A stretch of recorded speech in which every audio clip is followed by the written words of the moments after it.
J'ai un don. J'arrive à voir dans le passé. Ah, ouais, ouais, bah, comme tout le monde d'ailleurs.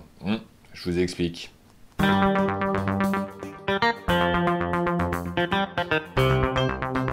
Oui, en fait, on voit tous dans le passé. J'explique. La lumière, c'est une onde électromagnétique, on l'a vu, et elle se propage à une certaine vitesse, 300 000 km par seconde. Oui, c'est très très rapide. Ce qui fait que lorsque j'observe quelque chose, eh bien la lumière qui est émise par l'objet et qui arrive jusqu'à mon œil met un certain temps. Exemple, si je regarde la Lune, elle est située à 300 000 km de la Terre. Si la vitesse est de 300 000 km par seconde, ça veut dire que la lumière met une seconde pour parvenir jusqu'à mon œil. Ça veut dire quoi? Ça veut dire que lorsque je regarde la Lune, je l'observe telle qu'elle était il y a une seconde. Donc je vois dans le passé. Le Soleil, lui, il est situé à 150 millions de kilomètres de la Terre, approximativement.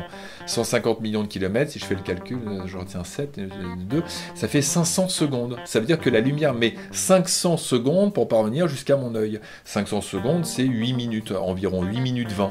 Ça veut dire que je vois le Soleil tel qu'il était il y a 8 minutes 20. Donc si, admettons, le Soleil s'éteignait tout d'un coup, maintenant là, top, ah voilà, maintenant là, eh bien il faudrait attendre 8 minutes 20 pour voir le soleil s'éteindre ici. On ne pourrait pas le savoir auparavant. Et qu'en est-il des étoiles qui sont situées encore plus loin? Eh bien, comme elles sont situées encore plus loin, la lumière met encore plus de temps pour nous parvenir, donc on les observe encore plus loin dans le passé. Exemple, Proxima du Centaure, qui est l'étoile la plus proche de notre système solaire, est située à 4 années-lumière. Une année-lumière, c'est une unité de distance. C'est la distance parcourue par la lumière pendant un an.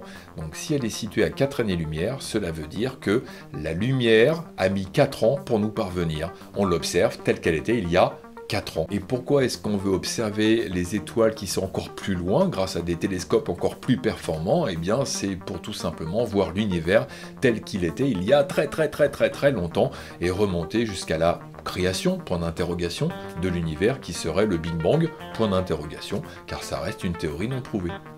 Vous comprenez pourquoi maintenant j'arrive à observer dans le passé? Tout comme nous tous finalement. Si vous êtes situé à 1 mètre de quelqu'un, eh bien vous l'observez tel qu'il était il y a 3,3 nanosecondes, 3,3 milliardièmes de seconde. Ah ouais.